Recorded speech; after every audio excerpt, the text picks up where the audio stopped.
भारताची सूत्र हाती घेताच ट्रम्प सरकारनं मोठे निर्णय घेतलेत। पदभार स्वीकारताच डोनाल्ड ट्रम्प यांच्या अनेक करारांवर त्यांनी सह्या केल्यात। व्हिसाधारकांनी जन्म दिलेल्या बालकांना थेट अमेरिकेचं नागरिकत्व यापुढे मिळणार नाही। ट्रम्प सरकारच्या निर्णयानं भारताला मात्र मोठा झटका बसलाय। व्हिसाधारकांनी जन्म दिलेल्या बालकांना थेट अमेरिकेचं नागरिकत्व मिळणार नाही। याआधी व्हिसाधारक भारतीयांच्या बालकांना जन्मतः अमेरिकन नागरिकत्व मिळत होतं। तो निर्णय डोनाल्ड ट्रम्प सत्तेत आल्याच्या पहिल्याच दिवशी रद्द करण्यात आलाय। या धोरणाचा सर्वाधिक फटका अमेरिकेत राहणाऱ्या भारतीयांना बसणार आहे। चीन नंतर अमेरिकेत सर्वाधिक संख्या मूळ भारतीय लोकांची आहे, तर जागतिक आरोग्य संघटनेच्या सदस्यत्वातून अमेरिका बाहेर पडली आहे। अमेरिकेत आता तृतीयपंथीयांना शासकीय मान्यता असणार नाही। मेक्सिको आणि कॅनडामधून आयात होणाऱ्या वस्तूंवर 25% अतिरिक्त कर लादला जाईल।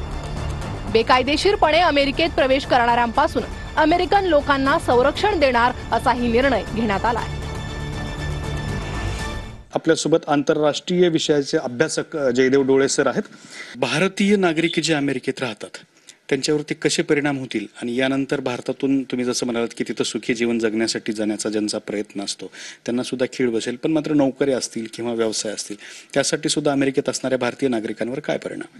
H-1B व्हिसाबद्दल त्यांनी 2 महिन्यांपूर्वी काही भडक विधान केलं होतं। डोनाल्ड ट्रम्पना असं वाटत होतं की बाहेरून येणाऱ्या नागरिकांमुळे आमच्या नागरिकांच्या नोकऱ्यांवर गदा येते आणि म्हणून त्यांनी निवडणूक जिंकण्यासाठी MAGA मागा म्हणजे मेक अमेरिका ग्रेट अगेन अशी घोषणा दिली होती।